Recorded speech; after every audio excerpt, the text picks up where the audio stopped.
বলতে চাই খুব সঙ্গত কারণেই সাবেক প্রধানমন্ত্রী শেখ হাসিনার বিচারের রায় হয়েছে ট্রাইব্যুনালে সোমবার, এবং সেই বিষয়টি এখন শুধুমাত্র টক অফ দ্য কান্ট্রি নয়, বাংলাদেশের আলোচনার বিষয় নয়, মোটামুটি সারা বিশ্বের বিভিন্ন প্রান্তের আলোচনা এবং একই সঙ্গে সমালোচনার বিষয়। আন্তর্জাতিক মানবাধিকার সংগঠনগুলো তারা এই বিচারের মানদণ্ড নিয়ে এরই মধ্যে প্রশ্ন তুলেছে। একজন সিনিয়র আইনজীবী হিসেবে এবং একজন অভিজ্ঞ রাজনীতিবিদ হিসেবে আপনার কাছে আমার প্রশ্ন, আপনি কিভাবে মূল্যায়ন করছেন শেখ হাসিনার যে বিচারের রায়টি হলো ট্রাইব্যুনালের মাধ্যমে? আপনাকে অসংখ্য ধন্যবাদ। আমার কথা যারা শুনছেন দেশে দেশে এবং বিদেশে, আমি সবাইকে সালাম জানাচ্ছি, আসসালামু আলাইকুম। দেখেন, আমার ভাগ্যটাই এমন, পৃথিবীতে যখন কেউ এই বিচারের রায় নিয়ে কথা বলে নাই, বাংলাদেশে তো নয়, তখনই আমার মনে হয়েছে যে একজন মানুষ হিসাবে, এদেশের একজন সিনিয়র নাগরিক হিসাবে, সর্বোপরি একজন মুক্তিযোদ্ধা হিসাবে, একজন সিনিয়র অ্যাডভোকেট হিসাবে, আমি যদি এই রায়টা সম্পর্কে কোনো কথা না বলি, তাহলে আমি বিবেকের কাছে দায়ী থাকব। কারণ আমি জানি এই রায়ের ভবিষ্যৎ কি। ফুটবল খেলার গোল দেখে হাততালি দেওয়া আর রায় শুনে হাততালি দেওয়া তো এক জিনিস নয়। আমার কাছে মনে হয়েছিল গতকালকে এবং প্রতিদিন, এবং যেদিন এই বিচারালয়টা, স্পেশাল ট্রাইব্যুনালটা কনস্টিটিউট হয়, গঠন করা হয়, সেদিনই আমার মনে হয়েছিল এই বিচারালয়ে একমাত্র ৭১-এর রাজাকার আল বদর আল শামস দালাল, স্বাধীনতা বিরোধী ছাড়া আর কারো বিচার হওয়া উচিত নয়। এটা বন্ধ করে দেওয়া উচিত ছিল এবং এটাকে জাদুঘরে পরিণত করা উচিত ছিল। কারণ এই ট্রাইব্যুনালটা গঠন করা হয়েছিল প্রথমে ১৯৭৩ সনে এবং পরবর্তী সময় শেখ হাসিনার ৮ সনের পরে এই দেশে যারা মুক্তিযুদ্ধের বিরোধিতা করেছিল এবং আইনগতভাবে যাদের বিচার হওয়ার জন্য নিশ্চিতভাবে চুক্তি হয়েছিল, সেই চুক্তি কেউ জানে না যে আমি কি করবো, কে জানে কে জীবিত আছে, আমি তো বুঝি না। তো চুক্তি হয়েছিল, যে চুক্তিতে লেখা ছিল ১৯৭১ সনের ১৬ই ডিসেম্বর নিয়াজি যখন জেনারেল জগজিৎ সিং অরোরার পায়ের নিচে তার রিভলভারটা লেখে দস্তখত করে সারেন্ডারের, সেই সারেন্ডারের দস্তখতে লেখা ছিল, সেই পত্রে লেখা ছিল এই ৯৩,০০০ পাকিস্তানি হানাদার বাহিনী তো সারেন্ডার করলই, তাদের তো বিচার হবেই, তাদের সাথে সাথে বিচার হবে তাদেরকে যারা এদেশে সহযোগিতা করেছে, মুসলিম লীগ, পিডিপি, জামাতে ইসলাম, নেজামে ইসলাম, আল বদর, রাজাকার, আল শামস, এই ৭টা নাম, এদেরও বিচার হবে। এটা হলো যুদ্ধের মধ্য দিয়ে প্রতিষ্ঠিত চুক্তির মাধ্যমে এই দেশে যারা ৩০ লক্ষ মানুষকে হত্যা করতে সহযোগিতা করেছে, ২ লক্ষ মা বোনের ইজ্জত হরণ করতে বা নিজেরা হরণ করেছে, বা যারা হরণ করতে হানাদার পাকিস্তানি বাহিনীকে সহায়তা করেছে, এবং যারা আমার দেশের সেই সব বুদ্ধিজীবী কে হত্যা করে আমার দেশকে মস্তিষ্ক শূন্য করেছে, মুনির চৌধুরী, গিয়াসউদ্দিন আহমদ, শহীদুল্লাহ কায়সার, ডক্টর আলিম চৌধুরী, জিসি দেব সহ শত শত বুদ্ধিজীবীদেরকে আল বদর হত্যা করেছে, তাদের বিচারের জন্য এই কোর্টটা গঠন করা হয়েছিল। এবং তাদের বিচার যতটুকু সম্ভব হয়েছে, শেখ হাসিনা করে গিয়েছে, অনেককে মাফ করেও দিয়েছে, শেখ হাসিনার বিচারও অর্ধ সমাপ্ত ছিল। এই কোর্টে আবার দেখা গেল ৫ই আগস্টের গণ আন্দোলনের যারা বিরোধী শেখ হাসিনা সরকার, তাদের বিচার হচ্ছে। এটা তো হতে পারে না, এটা তো মুক্তিযুদ্ধের অপমান, মুক্তিযোদ্ধাদের অপমান। এটা তো 1000 বছরের যে মুক্তিযুদ্ধ আমার গৌরব, সেই গৌরবের অপমান। এই কোর্টে তো আন্দোলনে 5ই আগস্টের আন্দোলনে বলেন আর সংগ্রামে বলেন পরাজিত শক্তি যারা, তাদের বিচার হতে পারে না। এরা অপরাধী, আর মুক্তিযোদ্ধারা, মুক্তিযুদ্ধের যে মহা অপরাধী, এরা তো এক নয়। সেই কারণে আমি বলছিলাম যে এই কোর্টটাই আমি মানি না, এবং কোর্টটা সঠিক নয়, এবং কোর্টটা যেভাবে গঠন করা হয়েছে সেটা সাংঘাতিক ভাবে বেআইনি, ইলিগেল। আর এই কোর্টে যারা প্রসিকিউশনে এখন আছে, জনাব তাজুল ইসলাম সহ যারা আছে, তারা সবাই ওই শেখ হাসিনার যে বিচার ছিল, আলবদর রাজাকার, আলসাম দালাল, গোলাম আজম, নিজামী, মুজাহিদ, কামরুজ্জামান সহ, কাদের মোল্লা সহ যাদের ফাঁসি হয়েছে, যাদের যাবজ্জীবন কারাদণ্ড হয়েছে, সেই মামলার তারা ছিল ডিফেন্সের লয়ার জনাব তাজুল ইসলাম। এখন তিনি আবার প্রসিকিউশনের লয়ার। তিনি পরের মাসে তিনি কনের পিসি, পরের যিনি মা, কনেরও তিনি মা। এই বিয়েটা লিগেল বিয়ে না, এটা ইলিগেল বিয়ে। এটা একদিন প্রশ্ন উঠবে। এটা আমি হাসিনাকে বাঁচানোর জন্য বলছি না। বিচার অবশ্যই 5ই আগস্টের হত্যাকাণ্ডের বিচার হইতে হবে। এই রাজাকারের বাচ্চারা, তোমরা শুনে রাখো, 5ই আগস্টের হত্যাকাণ্ডের বিচার আমি ফজলুর রহমান চাই। বাজে কথা বলবে না। তোমাদের চেয়ে 5ই আগস্টে আমি বেশি কষ্ট করছি, আমি বেশি রিস্ক নিছি। রাজাকারের বাচ্চারা আমাকে কালকে অন্তত 5 লক্ষ গালি দিতে, 5 লক্ষ রাজাকারের বাচ্চারা। আমি তাদেরকে বলি বিচার হতে হবে 5ই আগস্টের, কিন্তু বিচার হতে হবে লিগেল বিচার, ইলিগেল বিচার না। আমি এই কথাটা বলার পরে কালকে লক্ষ লক্ষ কি বলছিলাম আমি, যে এই কোর্টটা সম্পর্কে যখন গণতন্ত্র আসবে দেশে, এখন তো গণতন্ত্র নাই, এখন কোর্ট কাছারিতে বিচার হয় না তেমন। যখন গণতন্ত্র আসবে, writ bench, real writ bench আসবে হাইকোর্টে, তখন গিয়ে একজন আইনজীবী দাঁড়ায় বলবে, মাই লর্ড, 24 আগস্টের পরে যে কোর্টটা হয়েছিল ট্রাইব্যুনাল, এইটা সঠিক ছিল না, বেঠিক ছিল। আমি এই ব্যাপারে 102 ধারায় আমি আপনার কাছে কনস্টিটিউশন আমার অধিকারের দাবি করছি। সেই কোর্টটা শুনে অবশ্যই রায় দিবে যে এই কোর্টটা সঠিক ছিল না। এই আমার কথাটা শুনে 1 মিনিট, এই কোর্টটা সঠিক ছিল না, এবং এইটা আবার অ্যাপিলেট ডিভিশন সাপোর্ট করবে। আর সেই কোর্টটা যদি সঠিক না থাকে, তো এই কোর্টের বিচার তো পরের ব্যাপার, কোর্টই তো সঠিক না। 1 2 হলো, আমি যে কথাটা বলছিলাম সেই কথাটা আজকে জাতিসংঘ সমর্থন করতেছে। আমি যে কথাটা কালকে বলছি সেই কথাটা আজকে সমস্ত মানবাধিকার সংস্থা সাপোর্ট করতেছে। আমি যে কথাটা বলছি সেই কথা অস্ট্রেলিয়া থেকে, জাপান থেকে ধরে, ইউরোপীয় ইউনিয়ন থেকে ধরে, আমেরিকা সবাই সাপোর্ট করতেছে। তা আমাকে হাজার হাজার গালি কেন দেওয়া হইলো? আমি তো বলতেছি না বিচার করা যাবে না, বিচারের ব্যাপারে আমার কোনো কথাই নেই। আমি বলতেছি কোর্টটা ইলিগেল, কাজে ইলিগেল কোর্টে কোনো লিগেল বিচার হইতে পারবে না। এটা হলো আমার কথা। বিষয় হচ্ছে যে ইলিগাল বিচার, আপনি বলছেন যে যুদ্ধাপরাধী বিচারের জন্য এই ট্রাইব্যুনাল গঠিত হয়েছিল, অর্থাৎ শেখ হাসিনার বিচারের জন্য নতুন কোন ট্রাইব্যুনাল গঠন করা যেতে পারে, তো এটা হচ্ছে আপনার বক্তব্য? হ্যাঁ। আচ্ছা, এখন হাইকোর্ট ডিভিশনে কেউ আপিল করলে হাইকোর্ট এটিকে মানে এই ট্রাইব্যুনালের বিচার স্থগিত করতে পারে বা বাদ দিয়ে দিতে পারে। হাইকোর্ট বলতে অ্যাপিলেট ডিভিশন। সেই অ্যাপিলের কি কোনো সুযোগ আছে? কে করবে এই অ্যাপিলটা? কার পক্ষ থেকে করা হবে? না, নিয়ম হইল ফিউজিটিভ, যারা পলাতক লোকের কোনো আপিল নাই, বিচার পাওয়ার অধিকার নাই। কাজে শেখ হাসিনা এবং ওই যে কি নাম স্বরাষ্ট্রমন্ত্রী ছিল, আমার মনে হচ্ছে আসাদুজ্জামান কামাল সাহেব, এরা যদি আইসা সারেন্ডার করে যদি আপিল না করে, তাদের আপিল করার কোনো রাইট নেই। এমন কথাটা বুঝে আমি হাইকোর্টের কোনো আপিল না, আপিল করতে হবে অ্যাপিলেট ডিভিশনে, তারপরে রিভিউতে যাইতে হবে সর্বশেষ। এইটা একটা দীর্ঘ প্রসেস।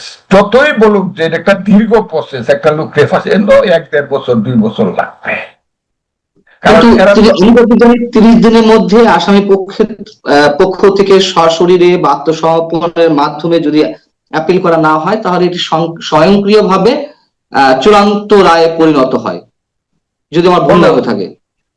হলো আচ্ছা। ফাঁসির আসামি তো এখানে নাই, আসামি যারা চূড়ান্ত রায় হইলো, এতে কি হলো? এতে কি শেখ হাসিনা বা কামাল সাহেবের ফাঁসি হয়ে যাবে? কারণ তারা তো হাতের ধরা ছোঁয়ার মধ্যে নাই। হ্যাঁ, যেটা বলছে আমাদের সেই মহান নেতা জনাব আবু তাহের, এই রাজাকারের সন্তানেরা যা বলে যে তাদের 50 লক্ষ সৈন্য আছে, 25 লক্ষ হইল অস্ত্রধারী, আর 25 লক্ষ হইল ডাইরেক্ট অস্ত্রধারী, আর 25 লক্ষ হইল গেরিলা। তারা ইচ্ছা করলে গিয়ে শেখ হাসিনাকে দিল্লির থেকে ধরে নিয়ে আসতে পারবে, এতে ইন্ডিয়ান বাহিনী কিছুই করতে পারবে না। তাদের ভয়ে কম্পমান হয়ে যাবে ইন্ডিয়ান বাহিনী। সেটা করতে পারলে অবশ্য ভিন্ন কথা, তা না হলে তাদেরকে ধরে না আনলে তো আর কেউ তো আইসা ধরা দিবে না ফাঁসি নেওয়ার জন্য। তাহলে আপনি বলতে চাচ্ছেন যে একটি ভবিষ্যতে যে কোনো সময় যদি আওয়ামী লীগের ফেভারে কোনো সময় আসে, সেক্ষেত্রে আপিল করা হলে এই রায় বাতিল হয়ে যেতে পারে, বিষয়টি এরকম না? আওয়ামী লীগ আসতে হবে সেটা এমন না। এইটাও রাজাকারের বাচ্চারা বলে। আমি নাকি বলছি যে হাসিনা আসলেই রায় থাকবে না, আমি এই কথা বলি নাই। আমি বলছি যে কোনো, ইভেন বিএনপি আসলেও পরিবেশটা যদি গণতান্ত্রিক হয়, শেখ হাসিনা এসে যদি ফাঁসির রশ্মি গলায় নিয়েও সারেন্ডার করে, 6 বছর 3 বছর চলে যাক, তাতেও সে কন্ডোনেশন অফ ডিলে পিটিশন করিয়া সে আপিল শুনানি করতে পারবে, কন্ডোনেশন অফ ডিলে। এবং এটা করতে হয়, ফাঁসির আসামি যদি 10 বছর পরেও ধরা পড়ে, তার এটা শুনতে হয় ডিলে কন্ডন করিয়া। এটা আমি প্রতিদিন বলবো না, প্রতি বছরে বছরে ফাঁসির কেস আমি করি, কোনোটা খালাস করি, কোনোটা যাবজ্জীবন করি, কোনোটা বহাল থাকে। এটাই নিয়ম। ফাঁসি ধরেই আরেকবার 10 বছর পরে ধরা পড়লেই ফাঁসি দিয়া দিবে, অত সোজা না তো ব্যাপারটা। এ হলো ব্যাপারটা। আমি সেই ফাঁসির কথায় যাব না। আমি বলছিলাম কোর্টটা সঠিক না। এই কোর্টটা যে সঠিক না এবং বিচারটা সঠিক প্রসিডিউরে হয় নাই, সেটা পরে আসবে, কিন্তু কোর্টটা সঠিক না, এটা প্রথমে আসবে। আপনি গেছেন অঙ্ক পরীক্ষা দিতে বা মেট্রিক পরীক্ষা বা এসএসসি পরীক্ষা দিতে, এখন আপনাকে লয়ে গেল ফুটবল ক্লাবের ঘরে ফুটবল খেলা দেখবার জন্য, ওখানে নিয়ে আপনার কাগজ কলম দিল, আপনি লিখে দেন, তো হবে না। আপনি তো পরীক্ষার হলে যেতে হবে, তাহলে তো পরীক্ষা হবে না। এটা তো জিনিসটা এরকম। এটা তো বিচারের তো একটা নিয়ম নীতি আছে। কোর্ট সঠিক না হলে সঠিক বিচার হবে না। এই বিচার যতই হোক, এই বিচার কার্যকর হবে না। প্রথমে যদি রিট বেঞ্চে যায়, প্রথমেই কোর্ট ঠিক ছিল কিনা এটা প্রশ্ন উঠবে। আর রিট বেঞ্চ যদি কোনো কারণে বলে দেয় এই কোর্টটা সঠিক ছিল না, তাইলে বিচারে যাই দিয়ে থাকো, ফাঁসিটা সেগুলো সব বাদ হয়ে যাবে। এই কথা যে গরুরা বুঝতে পারে না, এরা ফজলুর রহমান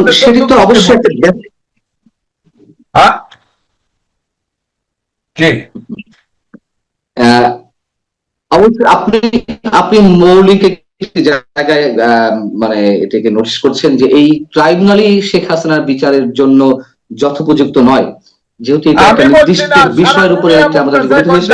আমি ধরে নিলাম যে এদের যে বাবা জাতিসংঘ, আমাদের যে বাবা 15 বছরের বাবা মানবাধিকার সংস্থা, যারা সব সময় বিএনপি এবং আন্দোলন সমর্থন করে গেছে হাসিনার বিরুদ্ধে, এরা হলো এখন তাদের আমাদের ওই ফাঁসির এগেইনস্টে বিচারের এগেইনস্টে গেছে, যেটা বিচার ঠিক মতো ভাবে হয় নাই। দেখেন না, সবকিছু কইলা আমাকে বকে কেন? অনেক কথা আমি আগে বলছি বলেই বকে শুনতে হবে আমাকে।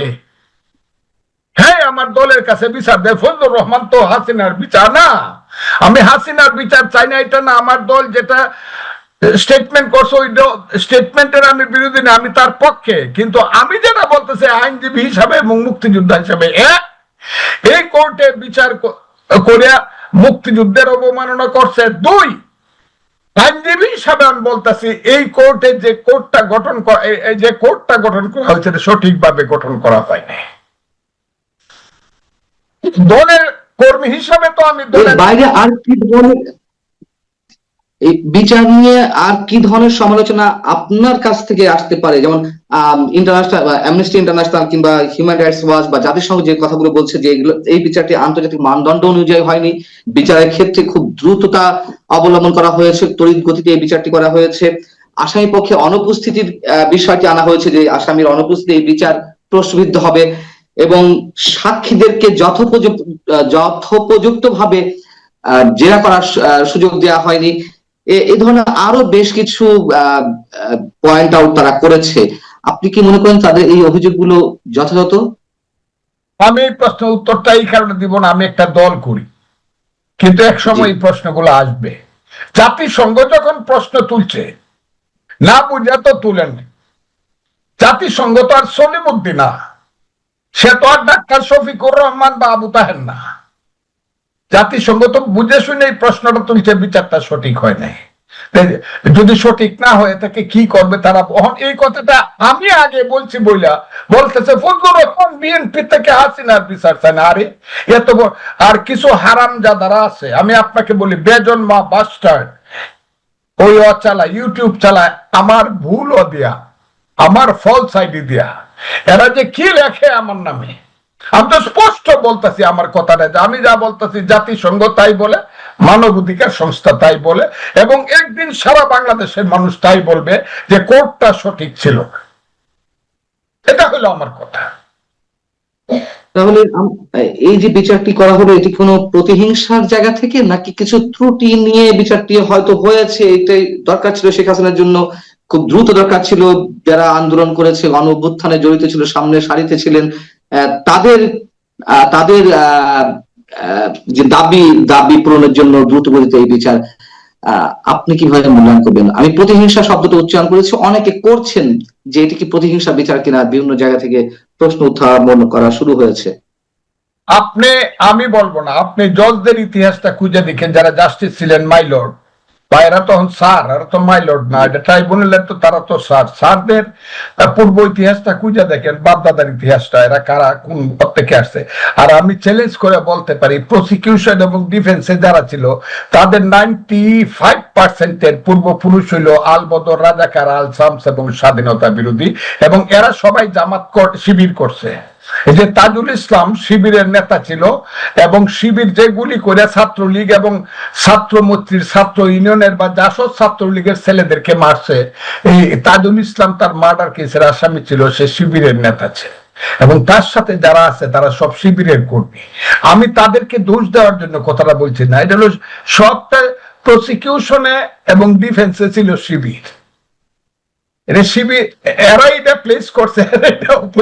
দেখেন না, ডিফেন্সের যিনি ছিলেন হাসিনার পক্ষে কি হাসা কইছে, আমি খুব কষ্ট পাইছি, হাসা কইতেছে যে তার ফাঁসি হওয়াতে আমি খুব কষ্ট। এগুলো মস্করা করা জাতির সাথে।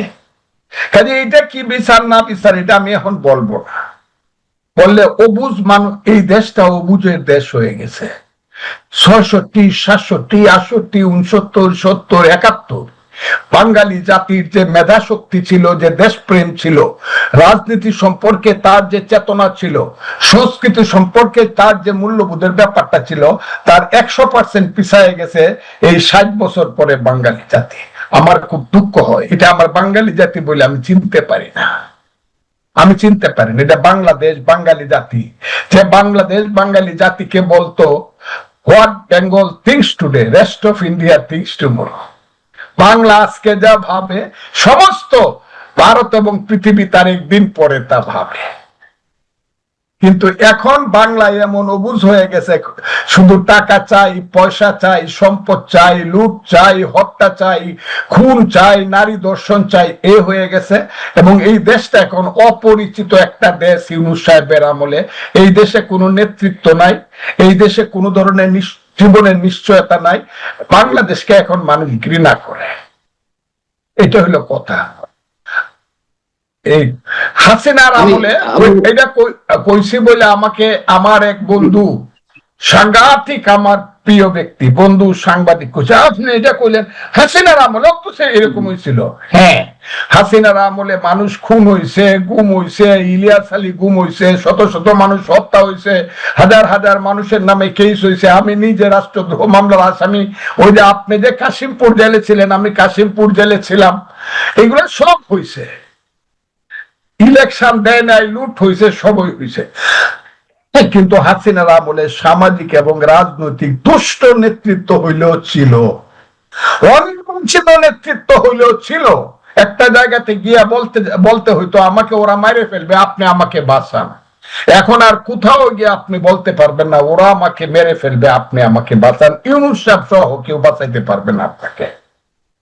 যদি ওই যে বৈষম্য বিরোধী এনসিপি এরপরে সমন্বয়করা যদি মনে করে আপনার সব শেষ করে দিব, গুলশানে একটা বাড়িতে গিয়ে উঠবে 10-15টা ছেলে বৈষম্য বিরোধী বা এনসিপির নামে, এই রাত্র 12টার সময় গিয়ে এই দরজা খুল, ফেলে ফেসিস্টের বাড়ি, দরজা খুললে স্বর্ণ নিব, টাকা নিব, কেউ কথা বলবে না, পুলিশ আসবে না, পছন্দ হইলে সুন্দরী মেয়েটাকে দৌড়ে লইয়া 3 দিন পরে আবার ফেরত দিব। এইটা হলো দেশ, এইটা হলো দেশ। ফজলুর রহমান দেশ কেন কইলো? আমরা তো চাই না ইউনূস 15 মাস বা 15 বছর থাকা, আমরা তো চাই 2 মাসের মধ্যে ইউনূস ইলেকশন দিয়ে যাক, তাই না? কেন সমস্ত বিদেশি যারা এই দেশের নাগরিক নয় তারা আমার দেশ চালায়? আলী রিয়াজ, কলিল, অমুক তমুক নাম কইতে ঘৃণা লাগে তো। এরা কি বাংলাদেশে 2 পয়সার মানুষ না, এরা এসে আমার দেশের সংবিধান লেখে আর বলে যে 12 কোটি মানুষের ভোট যারা পাইবা তোমরা, তারা 270 দিন আমাদের কথা মতো কাজ করার লাগবে। আমি জানি না আল্লাহ কি রাখছে আমাদের কপালে। আমার শেষ করবো, আপনার কাছে আমি একটা প্রশ্ন রাখতে চাই। যেহেতু এই 5টি অভিযোগে এই মামলার রায়টি এসেছে এবং যার মধ্যে একটি অভিযোগ ছিল রংপুর আবু সাইদকে পুলিশ যেভাবে গুলি করেছে, সেই গুলির সুপ্রিয়র কমান্ডার হিসেবে আইন শৃঙ্খলা রক্ষাকারী বাহিনীকে গুলি নির্দেশদাতা হিসেবে শেখ হাসিনার যে অপরাধ, সেইখান থেকে তার ফাঁসি দেয়, আরো বেশ কিছু অভিযোগের ভিত্তিতে। আমার কথা হচ্ছে, এই মামলায় শেখ হাসিনা কিংবা আসাদুজ্জামান খান কামালের ফাঁসির বা মৃত্যুদণ্ডের রায় হয়েছে, কিন্তু যে পুলিশেরা হত্যাকাণ্ড ঘটালেন সরাসরি, মানে যে নথিপত্র আনা হয়েছে, যে অভিযোগগুলো আনা হয়েছে, আমি তার ভিত্তিতে জিজ্ঞেস করতে চাচ্ছি, যেহেতু আপনি সিনিয়র আইনজীবী, দেশের একজন প্রতিষ্ঠিত আইনজীবী, আবু সাইদকে যারা হত্যা করলো সরাসরি, তাদের বিষয়টি কেন আনা হলো না রায়ের মধ্যে? নাকি এখানে প্রয়োজন নেই বিষয়টা? আমি একটু আমার কিউরিওসিটি জায়গা থেকে জানতে চাচ্ছিলাম।